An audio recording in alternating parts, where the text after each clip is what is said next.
I thank you, Mr. Speaker. As a new legislator in this House, this is the second report of the Finance and Budget Committee that I'm interacting with, after, of course, the report on Division of Revenue. Mr. Speaker, I have had lamentations of some of the senators who have spoken before me about the inadequacy of the resources that we've been sending to the county governments. But the country needs to know that we as a Senate had an opportunity to increase the resources that Senator Perez, Tobacco, and Senator Essie. You can consult, yes, but not to disrupt the proceedings of the House. Yes, we as a Senate had an opportunity to increase the resources that go to our county governments. As I look at this schedule, as a Senator of Nairobi, I can see, of course, that Nairobi has the highest allocation of about 20 billion shillings annually.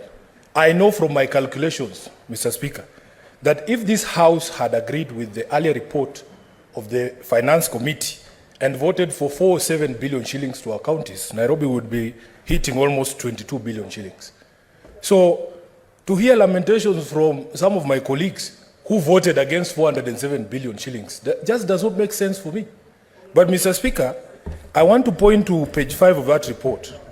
This particular schedule is stated by the committee to serve two things. First, by compliance with Article 219 of the Constitution, which expressly provides that the county's share of revenue raised by the national government shall be transferred to the county governments without undue delay and without deduction. Mr. Speaker, if you look at the schedule itself, it's not just about the amount of money that each county is getting.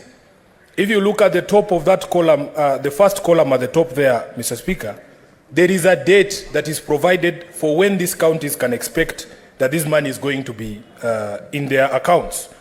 Mr. Speaker, county money, the money that counties expect under devolution, is not a favor.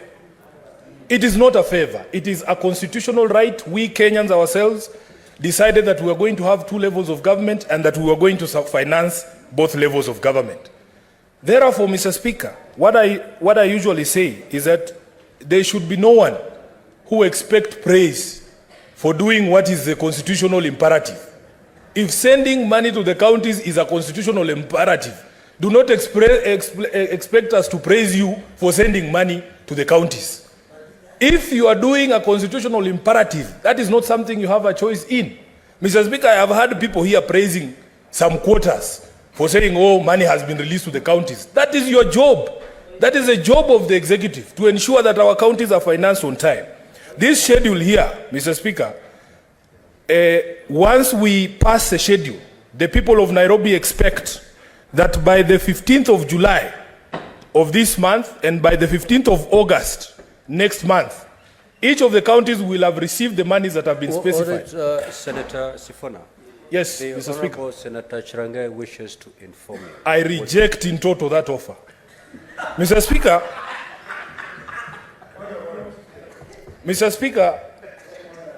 what is the point of order, Senator Boni? Mr. Speaker, you've heard severally. I'm rising on standing order number 105. The Senator for Nairobi speak to a misleading statement that the amount which was allocated in Dora bill, there was no increment. Yes. Mr. Speaker, the second falsehood is alleging here is that there's a delay in the disbursement of funds. And yet, Mr. Speaker, as late as last week, there was no single county with an arrears. In fact, last week, Mr. Speaker, 32 billion shillings was disbursed. Is he in order to mislead the House, knowing that Dora, that we passed here, raised the money from 370 billion to 385.3 billion, and that all the arrears that had been accumulated by the handshake BBI government was cleared? Is he in order? Senator Sifuna, kindly be factual in your comments. Mr. Speaker, it is a fact that the 15 billion shillings additional that is going to the counties was passed not by the Senate, but by the National Assembly. In the Green Bill that came before this House, that money had been allocated by the National Assembly. We as a Senate did not add a single shilling. Our own committee, Mr. Speaker, I must be heard in silence. This cannot continue. This cannot continue. Order, honorable senators. Order, honorable senators.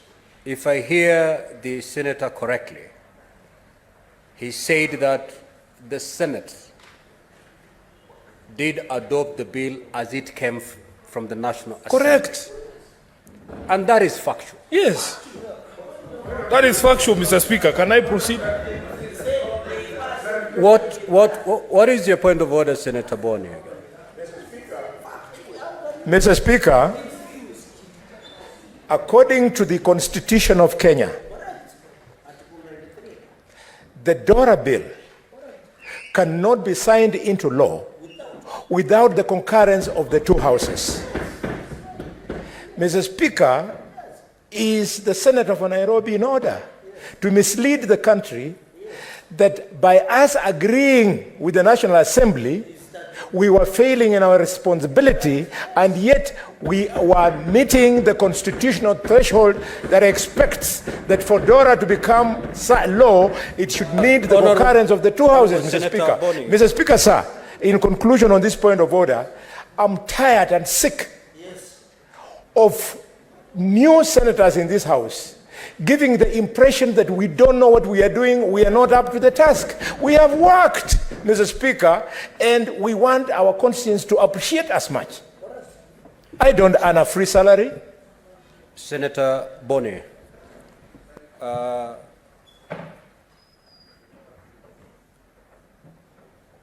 if I heard Senator Sifuna make his comments, this is what he said: that the Senate adopted the figure as passed by the National Assembly. So there was concurrence of the figure between the two houses, which is factual. So I don't see why then there is a big problem there, Senator Boni. The two houses concurred that the figure to increase by the 15 billion from last year's allocation. Where is the problem here? Senator Sifuna, proceed. Thank you, Mr. Speaker. Thank you, Mr. Speaker. I want the conscience of all of us to eat us in our sleep and in our waking for the decisions that we take on this floor, Mr. Speaker. And I am happy and I will not tire to remind that, in fact, Mr. Speaker, there is a second limb to the facts that we have alluded to here, that our own committee on finance and budget, on the advice of the Commission of Revenue Allocation, did propose to this House that instead of the 385 given by the National Assembly, we as a Senate should go with the figure of 407. That is also a fact. That question of 407 or 385 was put to us as a Senate, as a House, as individual senators elected to get every single coin we can for our counties. 22 of my colleagues, whose conscience you can see is knowing at them, voted against 407 billion shillings. Let their conscience eat them until the day that I die. But you will not run away from a vote that you took. Nobody forced you to vote in that particular manner.